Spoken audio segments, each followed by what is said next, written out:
어떤 남자가 버스를 타려고 지갑을 꺼냈습니다. 근데 지갑 안에 돈이 한 푼도 없어요. 버스를 못 타게 된 겁니다. 그래서 어떡하나 하다가 옆에 보니까 이 부장한 아가씨가 서 있는 거예요. 그래서 혹시나 하고 이 아가씨에게 제가 버스를 타려고 하는 돈이 없다고 돈 좀 빌려줄 수 있겠느냐 이렇게 물었어요. 그래서 이 아가씨가 이 남자를 향해서 혹시 시간 좀 있느냐고 그렇게 묻는 거예요. 그 이 남자가 이게 웬 떡이냐 싶어가지고 예, 저 시간 많습니다 그렇게 이야기합니다. 그래서 이 아가씨가 빙그레 웃으면서 그러면 걸어가세요. 여러분은 시간 많습니까? 여러분의 인생의 시간을 어떻게 사용하고 있습니까? 오늘 본문은 시간에 대한 예수님의 태도를 잘 보여주고 있는 말씀입니다. 오늘 본문 앞에 6장에서는 오병이어의 기적사건이 6월절이 가까운, 다시 말하면 4월 달에 이 사건이 일어납니다. 근데 7장에서는 초막절에 이 사건이 일어나는데 바로 초막절은 10월 달입니다. 6장과 7장 사이에 6개월의 시간 차이가 있습니다. 그런데 1절에 보니까 이 6개월 동안에 예수님은 유대지방, 다시 말하면 예루살렘을 중심으로, 서울을 중심으로 활동하지 않으시고 주로 갈릴리에서 대부분의 시간을 보내시는 거예요. 왜냐? 말씀해 보니까 유대 지도자들, 유대인들이 예수님을 죽이려고 하는 시도가 점점 이렇게 그 압박감이 점점 커지고 있어요. 그래서 예수님은 어떤 의미에 숨어서 갈릴리에서 그렇게 주로 활동하신 거예요.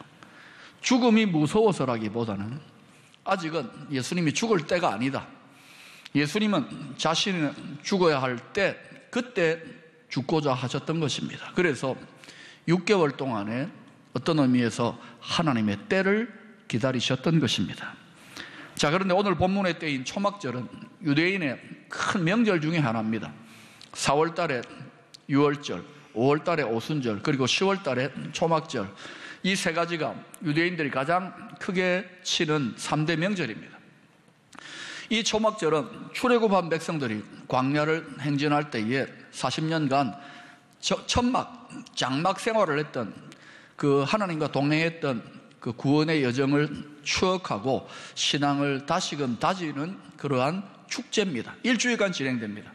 그래서 이 초막절이 다가오면은 유대인들은 온 가족들이 예루살렘 바깥에 있는 광야로 나가가지고 거기에 텐트를 칩니다. 가족 텐트를 치고 거기서 일주일 동안 먹고 마시면서 하나님 말씀을 암송하고 또 기도하고 찬양하고 예배드리면서 일종의 가족 신앙 수련회, 가족 부흥회를 일주일 동안 가지는 것입니다. 이 초막절에는 예루살렘 가까이 한 30km 정도에 있는 사람들은 의무적으로 반드시 참석해야 했고, 더 멀리 떨어져 있는 경우에는 열심히 있는 사람들이 꼭 참석하려고 노력했습니다.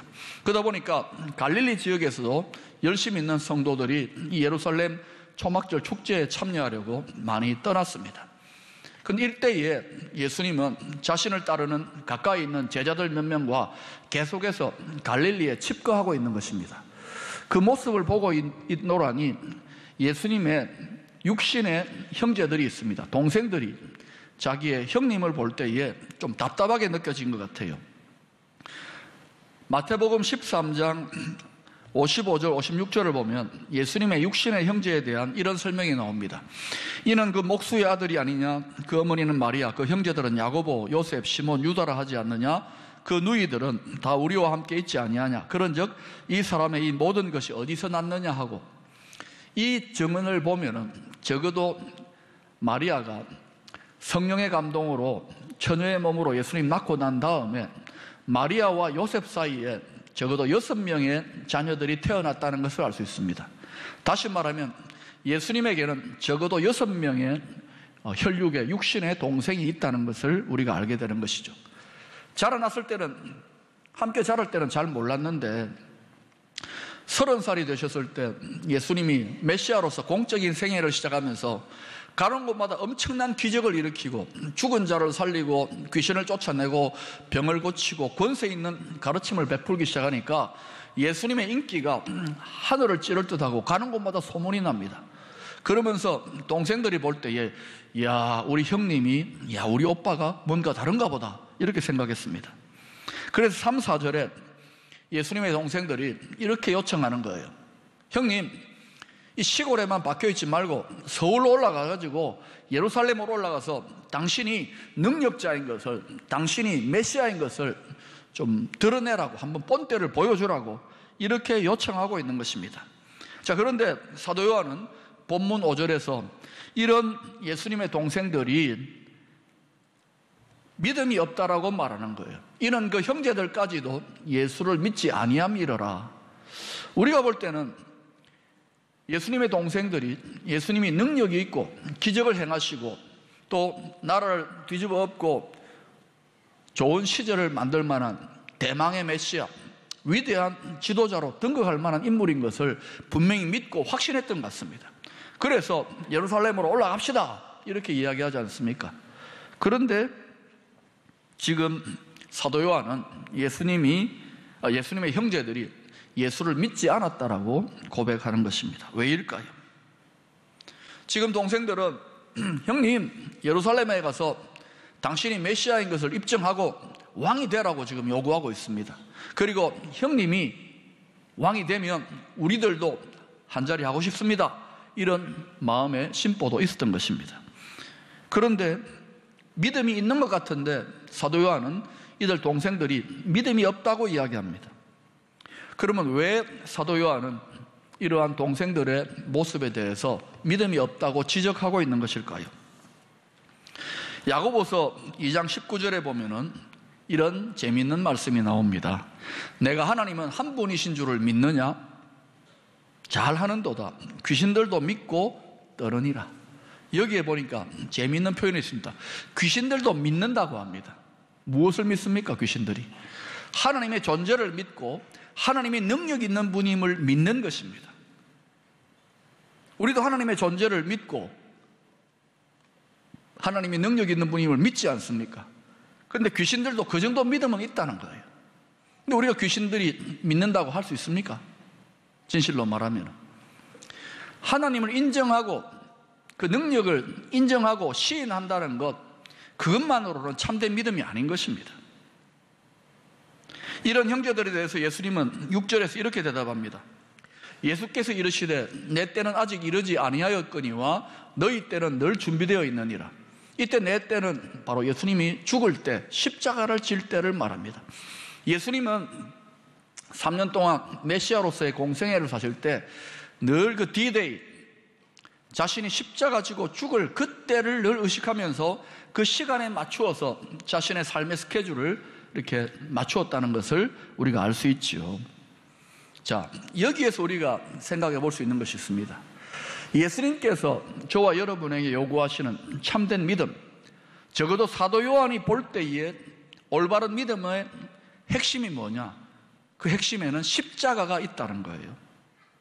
십자가를 제쳐놓고는 바른 신앙이 될 수 없습니다. 우리가 나의 유익과 만족과 내 소원을 이루기 위하여 하나님의 능력과 지혜를 구하게 될 때 그게 과연 바른 믿음일까? 사도 요한이 볼 때 예수님의 형제들이 가지고 있는 이런 종류의 믿음은 믿음이 아니라고 했던 거예요. 이런 사도 요한의 기준으로 볼 때 저와 여러분들의 믿음은 어떨까요? 우리가 정말 바른 믿음, 참된 믿음 가운데 있느냐? 이걸 물어봐야 되는 거예요. 우리가 가져야 될 바른 믿음은 십자가를 믿고 그 십자가에 나타난 하나님의 사랑과 구원의 능력을 신뢰하고 받아들이는 것입니다. 다시 말하면 참된 믿음이라는 것은 해방자 메시아, 이 세상을 뒤집어 엎는 정치적인 메시아라기보다는 고난받는 메시아, 종의 모습으로 십자가에 죽는 십자가의 메시아를 믿는 것입니다. 더 나아가서 참된 믿음은 바로 고난받는 그 고난의 길, 주님이 걸어가신 그 십자가의 길에 나도 함께 하는 것입니다. 참된 믿음은 설령 내가 원하고 소원하는 바가 아니라 하더라도, 하나님의 뜻이 내 소원과 다르다 하더라도 그것을 전적으로 받아들일 뿐만 아니라 그것을 기뻐하는 자리까지 나아가는 것, 이것이 참된 신앙의 성숙이라고 할 수 있는 것입니다. 예수님은 지금 십자가를 온통 생각하면서 그 때를 향하여 가고 있는데, 예수님의 동생들이나 예수님의 제자들은 온통 주님이 지금 예루살렘에 가서 한자리 하시면 우리도 출세하고 한자리 해야지, 이런 꿈으로 가득 차 있습니다. 어때요? 이런 예수님의 동생들, 이런 예수님의 제자들의 믿음이 과연 바른 믿음이냐, 이것이죠. 아직은 올바른 믿음으로 나아가지 못하고 있는 것입니다. 6절에서 내 때라는 것은 하나님의 계획, 하나님의 뜻 아래에 있는 때를 말합니다. 내 때는 아직 이르지 않았다. 그러나 주님이 재미있는 말씀하십니다. 너희들의 때는 항상 예비되어 있느니라. 무슨 말입니까? 지금 동생들은 하나님의 뜻 별 관심 없어요. 나의 때, 내 소원을 이루고 내 뜻을 이루는 데만 온통 관심이 집중되어 있습니다. 시간을 내 마음대로 쓰기 때문에 그런 것이죠. 그런 의미에서 내 소원과 내 뜻을 이루기 위한 때는 항상 예비되어 있다는 것입니다. 그러나 주님은 자신의 때가 아닌 하나님의 뜻에 자신의 때를 맞추고 있기 때문에 아직 이르지 아니하였다라고 말씀하고 있는 것입니다.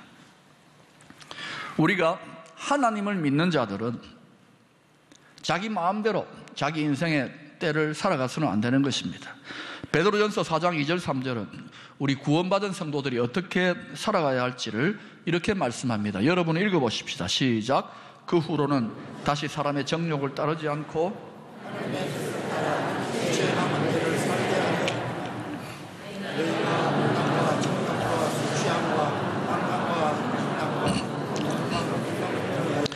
이방인의 뜻을 따라 행한 것은 지나간 때로 족하도다. 하나님을 믿지 않는 사람들, 이방인의 삶의 방식은 뭡니까? 온통 모든 시간들을 자기 만족, 세상 즐거움을 위하여, 자신을 위하여 시간을 다 씁니다. 그러나 믿는 자들은 그렇게 살면 안 된다는 거예요. 하나님의 뜻을 따라 육체의 남은 때를 살아가야 한다는 것이죠. 하나님의 뜻이 분명하게 서 있어야 되는 것입니다. 우리가 신구약 성경을 살펴보면 하나님은요, 그냥 일하시지 않습니다. 우리 개인이나 또는 이 우주적인 구원의 역사를 이루어 가실 때에 때를 따라 일하고 계십니다. 아브라함도 25년이 지난 다음에 이삭을 아들로 얻지요. 이 때를 기다리지 못하고 중간에 몸종과 결혼해서 이스마엘을 낳지 않습니까? 그것 때문에 얼마나 많은 후유증과 고통을 겪습니까? 하나님의 때가 있는 거예요. 요셉도 하나님의 말씀이 응할 때까지, 하나님이 정한 때까지 노예와 죄수의 삶을 살아야만 했습니다. 고난의 시간들을 통과해야만 했던 것입니다. 애굽의 압제에서 400년 동안 종살이하는 그 때가 다 찼을 때에 비로소 해방자 모세를 보내셨습니다. 때가 있는 거예요. 출애굽의 백성들이 죄를 범하였을 때에 하나님은 징계를 내리셔서 그 백성들이 광야 40년을 헤매어 방황하게 하셨습니다. 40년의 때가 차야 끝나는 거예요. 유대 나라가 타락했을 때 하나님은 바벨론에 70년간 포로로 잡혀갈 것이라고 예레미야 선지자를 통하여 예언했습니다. 하나님의 때가 차지 않으면 결코 풀어지지 않는 것입니다. 하나님의 때를 따라 역사합니다. 메시아가 오실 것이라고 거듭거듭 예언하시다가 때가 참에 예수님이 사람의 몸을 입고 예언하신 대로 이 땅에 오셨습니다. 갈라디아서 4장 4절은 이 사실을 이렇게 말씀하십니다. 때가 참에 하나님이 그 아들을 보내사 여자에게서 나게 하시고 율법 아래 나게 하신 것은 때가 찼기 때문에 예수님이 오신 것입니다. 지금 예수님은 십자가에 죽으시고 부활하셔서 승천하셔서 하나님 보좌의 우편에 계시죠. 지금은 어떤 때인가? 로마서 11장을 보니까 지금은 은혜 받을 만한 때요, 이방인의 때라고 합니다. 이방인의 충만한 숫자가 돌아오기까지 전 세계의 교회와 선교지에서 이방인들이 하나님의 정하신 숫자가 차기까지 그렇게 복음이 전해지고 구원받는 때가 일어나고 있다는 것이 이방인의 때입니다. 그러나 이 이방인의 때가 영원히 계속되지 아니하고 때가 차면 이제 본격적으로 이스라엘 사람들, 유대인들이 돌아오는 때가 일어납니다. 그리고 그 끝에 예수 그리스도가 모든 죄악들을 심판하시고 구원을 완성하시기 위하여 다시 오시는 줄로 믿습니다. 하나님의 때가 있는 것입니다. 우리 개인의 성도들의 삶에서도 하나님의 때가 작동하고 있고, 이 우주적인 구원의 역사 속에서도 분명히 하나님의 때가 있는 것입니다. 예수님은 이 세상을 살면서 철저하게 하나님의 때에 자신의 스케줄을 맞추고 있습니다. 그래서 동생들이 지금 올라가서 메시아인 것을 입증하라 그렇게 요청했을 때에 거기에 따라서 움직이지 않고 갈릴리에 머물러 계십니다. 기다리시는 거예요. 그 때가 되면 동생들 뒤를 따라서 예루살렘으로 올라가시지요. 자, 우리가 여기에서 중요한 것, 성도의 삶은 하나님의 리듬, 하나님의 박자에 맞추어서 사는 삶입니다. 우리 이런 유행가가 있더만요. 꿍짝꿍짝 내 박자 인생 하는 이런 노래가 있더라고요.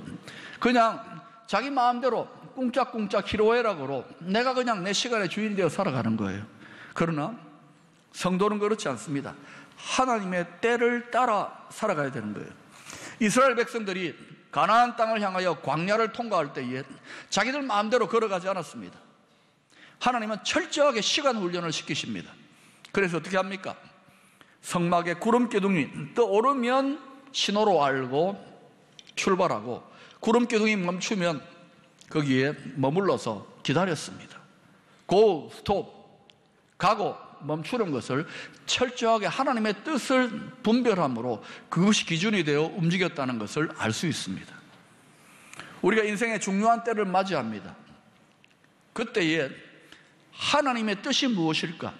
이것을 물을 때에 그 믿음이 바른 믿음이라는 것을 아셔야 합니다. 우리가 이와 같은 하나님의 때에 맞추어, 하나님의 리듬에 맞추어 살아가게 될 때 우리의 모든 삶이 풍요롭고 조화롭게 되어지는 것입니다. 어떤 의미에서 우리가 일주일에 한 번 안식일을 맞는 의미에서의 주일 예배를 드리는 것, 이것은 가장 중요한 의미에서의 시간 훈련입니다. 예수를 처음 믿는 분들이 저마다 고민하는 것이 무엇입니까? 목사님, 꼬박꼬박 매 일요일마다 나와서 예배 드려야 됩니까? 부담이 됩니다. 이렇게 말씀하시는 분이 있습니다. 그런데 여러분, 예수를 믿는다는 것은 하나님의 뜻에, 하나님의 리듬에 내 시간, 내 삶을 조율하겠다는 결단의 표시입니다. 매주 주일 예배를 드린다, 이제 하나님의 때를 따라 하나님의 리듬을 따라 살겠다고 하는 삶의 결단이요, 고백인 것입니다. 여러분, 우리 주위에 보면은 예수를 믿는다 하면서도 주일 하나 제대로 지키지 못하는, 이 기본적인 신앙의 실천 하나 제대로 못하는 분들이 많아요. 뭐가 그렇게 바쁜지 온 세상을 구원할 듯이 바쁘게 막 다닙니다. 예배도 제대로 못 드리는 분들이 많아요. 그런데 한번 물어보고 싶습니다.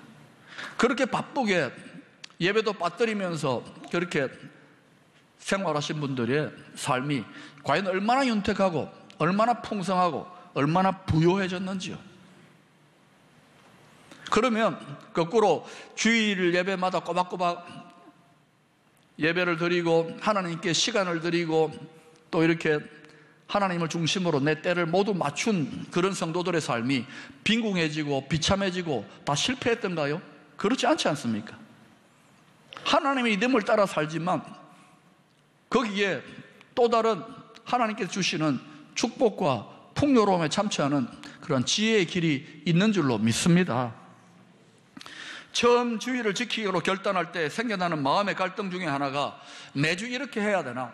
시간 낭비 아닌가? 이런 유혹이 일어납니다. 그런데 미르바 던이라고 하는 영성신학자가 이런 고민을 먼저 했습니다. 그가 이렇게 말합니다. 예배에 대해서, 예배는 시간 낭비처럼 보인다. 그러나 예배는 참으로 고귀한 시간 낭비다. 예배는 우리를 우주의 왕이신 하나님의 빛 안으로 들어가게 한다. 예배는 하나님의 임재를 다른 사람과 나눌 수 있게 해줄 뿐만 아니라 우리의 시간 계획에서 벗어나서 하나님 나라의 영원한 목적으로 들어가게 하는 기회의 시간인 것이다. 우리의 시간 계획에서 벗어나서 영원한 하나님의 뜻에 합당한 시간으로 우리 영혼을, 우리 삶의 리듬을 조율하는 시간이라는 거예요. 연주자가 제 아무리 실력이 좋아도 연주를 하기 전에 악기를 조율을 해야 됩니다. 조율하지 아니하고 연주를 하면은 아무리 연주를 잘해도 엉망진창의 소리가 나지 않습니까? 예배의 시간은 우리의 영혼을 하나님의 리듬에 맞추어 조율하는 시간입니다. 여러분 지금 여기에 와가지고 하나의 악기로서 여러분 삶의 리듬을 조율하고 있는 거예요. 만약 우리가 하나님의 리듬을 따라서, 하나님의 박자를 따라서 제대로 우리 삶을 연주해 갈 수 있다 그러면은 놀랍게도 여러분, 우리 삶 자체가 이 세상에 울려 퍼지는 아름다운 멜로디가 되고 아름다운 걸작의 찬양이 되는 줄로 믿습니다. 그래서 여러분, 주님의 삶이 짧은 생애였지만은 그토록 큰 울림으로 계속 이어지게 되는 것은 하나님의 뜻을 따라, 하나님의 리듬을 따라 살았기 때문인 것입니다. 그래서 우리가 늘 우리 영혼을 조율하는 이런 기회들을 자주자주 가져야 되는 것입니다. 로마서 8장 34절을 보면은 부활하여 승천하신 예수님께서 지금 하나님 우편에서 우리를 위하여 기도하고 있다고 합니다. 누가 정죄하리요? 죽으실 뿐 아니라 다시 살아나신 이는 그리스도 예수시니 그는 하나님 우편에 계신 자요 우리를 위하여 간구하시는 자시니라. 2000년 전에 이 땅에서 메시아로 활동하실 때 예수님은 늘 그 마음에 예수님의 디데이, 십자가의 때를 늘 염두에 두고 자신의 삶의 스케줄을 맞추었습니다. 그러나 지금 부활하여 승천하셔서 우리를 위하여 기도하고 계시는 예수님의 마음속에 있는 디데이, 지금 예수님의 마음속에 자리 잡고 있는 예수님의 때는 무엇일까요? 다시 말하면 이 세상에 하나님의 심판을 이루고 모든 구원을 완성하실 예수님이 다시 오실 때를 예수님은 늘 염두에 두고 자신의 시간 계획을 조율하고 있다는 것을 알아야 합니다. 이 세상의 모든 역사, 모든 시간, 모든 사건들이 하나님이 정해놓으신 예수님 다시 오시는 그때 그 심판과 구원의 완성의 때를 향하여 맹렬하게 흘러간다는 것을 알아야 합니다. 강의 끝에 폭포가 있는 것처럼 모든 인생의 사건과 시간과 모든 인류가 그 때를 피할 수 없습니다. 왜? 하나님이 정하신 때이기 때문에. 그래서 여러분, 깨어있는 성도는 그 때를 의식하면서 살아가야 되는 거예요. 지금 주님이 온통 그 디데이, 주님이 다시 오실 재림의 때를 의식하면서 살아가는 것처럼 우리 이 땅의 성도들도 그 때를 의식하며 살아가야 될 줄로 믿습니다. 초대교회 때는 성도들이 얼마 되지 않았습니다. 그런데 그들은요, 늘 서로 이렇게 만날 때마다 인사를 했는데 어떤 인사를 했느냐? 이렇게 인사했습니다. 마라나타 하고 인사했어요. 그 뜻이 무엇이냐면 주 예수의 오시옵소서. 초대교회 성도들이 이렇게 인사하면서 그들의 삶에 늘 디데이, 주님이 다시 오실 때를 의식하면서 살아갔다는 것을 알 수 있습니다. 오늘날 우리들이 얼마나 마라나타, 주님 오실 때를 기억하며 살아가는지요. 우리가 이 인사를 회복해야 될 줄로 믿습니다. 우리 기쁨의 교회 성도들은 서로 만나서 인사할 때에 할렐루야도 좋지만은 마라나타 할 수 있기를 축원합니다. 한번 해보십시다. 마라나타. 여러분, 영적으로 깊이 잠들어 있는 자에게는 주님이 다시 오시는 그날, 그 심판의 때가 아무런 준비도 못한 채로 그날이 도적같이 올 것이라고 경고하고 있습니다. 부끄러움과 수치 속에서 그날이 오는 거예요. 또는 때로는 죄악 가운데에 죽은 믿음으로 구원조차 받지 못하는 무서운 일이 일어날 수도 있습니다. 그러나 영적으로 깨어있는 자들은 때의 징조를 분별하면서 깨어서 미리 준비할 수가 있는 것입니다. 로마서 13장 1절에는 사도 바울이 주님의 재림의 때를 이렇게 기다리라고 권면하고 있습니다. 같이 읽어보십시다. 시작. 또한 너희가 이 시기를 알거니와 자다가 깰 때가 되었으니 이는 이제 우리의 구원이 처음 믿을 때보다 가까웠습니다. 사랑하는 여러분, 자다가 깰 때가 되었습니다. 이 세상 즐거움, 나의 만족을 위하여 하나님의 뜻, 하나님을 잃어버리고 산다면은 우리는 영적으로 잠들고 있는 것입니다. 그러나 내 인생에 하나님의 뜻, 내 인생의 시간들 속에서 하나님의 뜻을 생각하면서 주님이 다시 오실 그때를 분명하게 기억하며 살아간다면 그 사람은 영적으로 깨어있는 자입니다. 자다가 깰 때가 되었습니다. 하나님의 구원 계획이 때를 따라서 이 세상에서 쉼없이 전개되고 있습니다.